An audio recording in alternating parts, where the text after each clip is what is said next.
Sasayaw ka lang doon. Kumakanta ka doon. Para sa Diyos.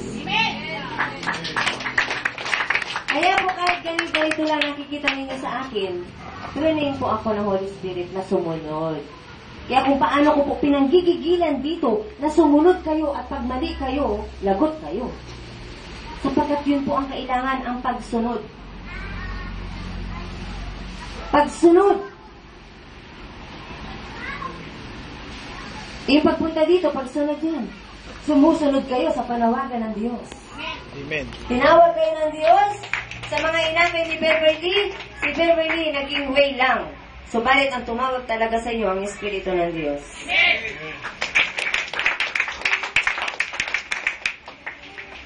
Kaya sabihin niyo sa inyo sarili, babalik ako sa linggo sapagkat ako'y tinawag ng Diyos doon sa gawain yun. Amen. Babalik ako doon sapagkat pinakakain ako ng Diyos doon at binubusog ako doon ng Diyos. Sapagkat hindi lamang sa tinapay na bubuhay ang tao, kundi sa bawat salita ng Diyos na lumalabas sa bibig mismo ng Diyos. Bagamat bibig ng babae ang ginagamit, pero ano nga sabi ng Diyos? Ang inyong mga katawan ay templo ng Espiritu ng Diyos. Amen.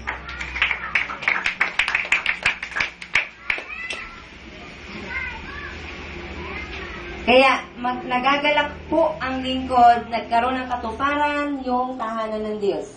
Kaya napakagandang tingnan nakaharap lahat kayo dito sa altar. Amen. Purihin po ang Diyos sapagkat sa pakikisa ng pamilya Toriana ay nangyari po na buksan ang tabing. Ang isang kwarto ay ginawa na rin pong gawain ng Diyos. Para sa gawain ng Diyos. Ang pagkabalik po ng reward doon sa nagbigay ng tulong ng pagpagawa, doon sa gumawa at doon sa tumanggap sapagkat sa may-ari ng bahay, kung hindi sila pumayag, walang nangyari. Ganyan. No? Lahat po kayo, kung sino man kayo, ay tatanggap ng reward galing sa Diyos. Kaya po matuto na tayo sumunod. Ha? Ang sabi ng Diyos, bumalik, bumalik, bumalik, bumalik. Bumalik ka. Bumalik ka, huwag ka nang magdalawang isip pa. Ang babaeng nakatayo sa harapan mo ay malayo na ang nalalakbay. Sasama ka ba? Habol ka. Balik ka sa linggo para makasama ka. Palay mo isang araw, pag ayaw ng babae sa ibang bansa, kasama ka pala. Ayaw mo? Mithiin ninyo maging lingkod ng Diyos. Mithiin ninyo. Yan ang the best na tungkulin ng tao sa Diyos. Ang paglilingkod sa Diyos.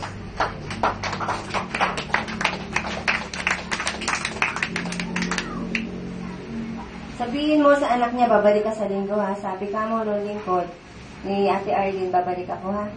Kasi mauuwi na siya, diba? Sabihin mo dun sa anak niya, pinababalik. At sama mo siya. Sabihin mo, sinabi ni Ate Arlene, kasama ka raw, ate. Ha? Purihin ang Diyos! Sino po ang gutom na? Pwede na pong umuwi. Pero ganun pa man po, paalaala lang po ng Diyos. Yung pong mga narito ngayon, huwag na po kayo umabsent. Ma'am, dito Saturday, maglaban na yung mga nanay. Yung mga tatay na may trabaho pag linggo, sikapin nyo po na may isang linggo sa isang buwan na maka-attend kayo dito. Ha? Pero yung wala po trabaho pag linggo, sigurado present dapat kayo dito.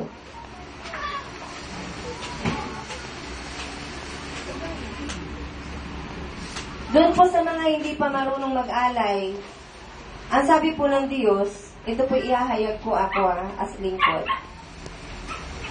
Isang basong malamig na tubig lamang ang ibigay ninyo sa lingkod ng Diyos ay pagpapalain kayo ng Diyos. Amen. Hindi po ito sa akin galing. Pero sabi po ng salita ng Diyos, huwag kayong haharap sa Diyos ang wala kayong dalang alay. Ang unang alay po ay ang inyong mga katawan. Ang inyong mga sarili. Ibig sabihin, nandito kayo, talagang ibigay niyo ang inyong sarili. Hindi yun nandito kayo, wala dito ang isip niyo. Okay po? Ang inyong mga sarili po ang unang-unang alay. Pero kung kayo po ay may dala-dala pa sapagkat mahal ninyo nga ang Diyos, kung ano man po yun, katanggap-tanggap din po yun sa Diyos. Pero kung wala dito ang sarili ninyo, huwag po kayo mag-aalay. Okay po? Ibig sabihin, di nyo tinanggap yung salita ng Diyos. Nandito nga kayo physically.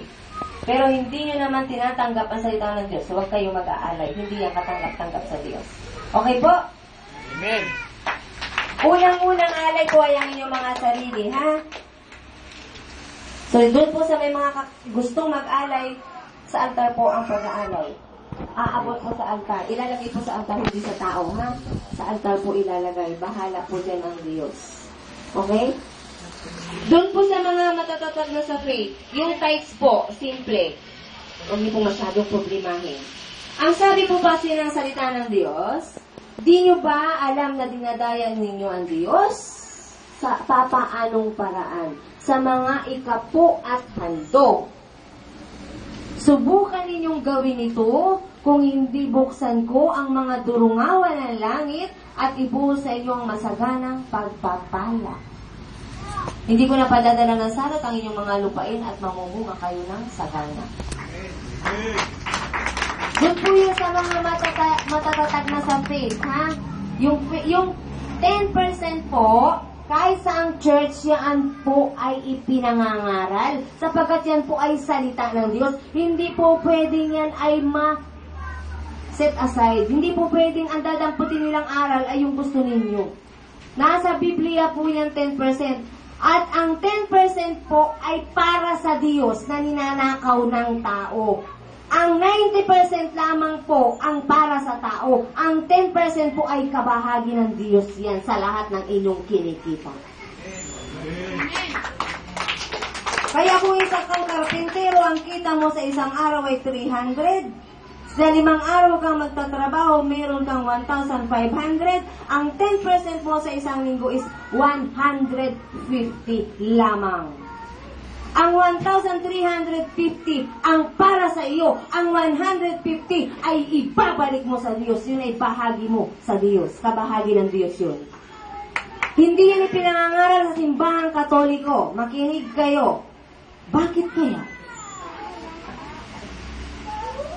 Pero sa mga bukasang espiritu, sa mga sinasabing born again, yan ay hayag na hayag, ang 10%. Kapag kung kinikilala mo ang Diyos, dapat alamin mo ang pag-aari ng Diyos. Ang 150 ay maliit lamang, nakabahagi ng Diyos mula sa iyong mga tinanggap. Ang 1,350 ay mas malaki kaysa sa 150 na ipagkakait mo sa Diyos. Na ang buong katotohanan ay pag-aari ng Diyos yung 150. Makinig kayo, ha? Ang mga kabataan po dito, ihahayag sa inyo. Kahit ang kanilang baon ay tinatanggalan nila, sapagkat ngayon pa lamang na sila ay umaasa sa magulang nila, marunong na silang magbalik sa Diyos, how much more, nagaling na sa pawis nila yan, hindi kaya sila magbigay sa Diyos? So ngayon pa lamang po'y tinitrain na mga kabataan na magbawas sa kanilang baon. Sapagkat ang nais ng Diyos ay ang tao'y magpasakop sa Diyos.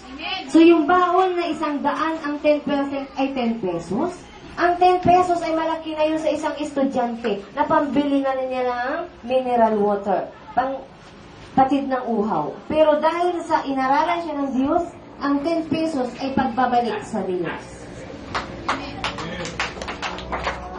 Yan po'y para sa mga taong bukas na, ha? Doon po sa ayaw at sarado pa, hindi po kayo inuobliga. Pero kung kayo'y bukas na at nakatanggap na kayo ng pag-ibig ng Diyos, para sa inyo ang mensaheng yan na aral ng Diyos. Amen. 10%. Kapag dito po'y nag-uumpisa pa lang ang gawain, ang totoo niyan, ang 10% para sa Diyos, paano po ibabalik sa Diyos yan? Siyempre po, ang tatanggap niyan ay ang lingkod ng Diyos. At sabi po sa banal na kasulatan, ay meron pong bahagi, may karapatan ang lingkod o ang manggagawa ng Diyos sa anumang pagpapalang tinatanggap ng mga tinuturuan ng Diyos, tinuturuan ng aral ng Diyos. Kayo po'y tinuturuan, inaaralan kayo, meron pong bahagi ang lingkod sa lahat ng pagpapalang tinatanggap ninyo mula sa Diyos. Kaya huwag niyo po misinterpret yan, ha? Kaya ipinaliliwanag po, hanapin niyo po sa Malakay 3 Gs. Malakay 3 Gs. na ang tao dinadaya ang Diyos sa pamamagitan ng mga ikapo at handog. Pero wala po tayong inuobliga. Inaaral lang po natin yung aral ng salita, yung salita ng Diyos. Kayo po ang magdidesisyon kung yung aral na yun ay tinatanggap nyo ba. Pero wala po tayong dapat tanggihan sa aral ng Diyos kung kilalanan natin ang Diyos. Amen. Amen.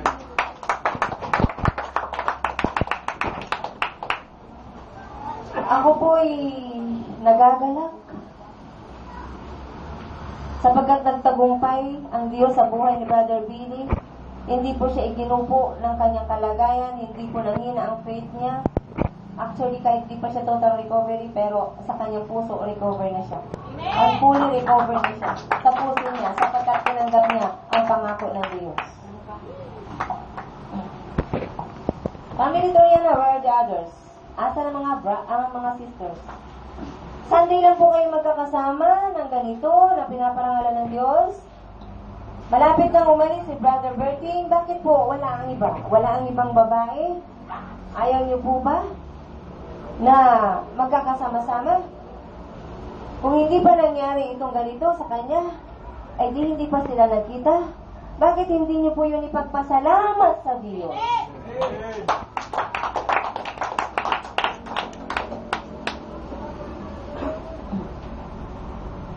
Sa mga nandito na wala pa ang family, unti-untiin nyo na. Pakita nyo sa gawa na nagbago nga kayo para madala nyo sila dito.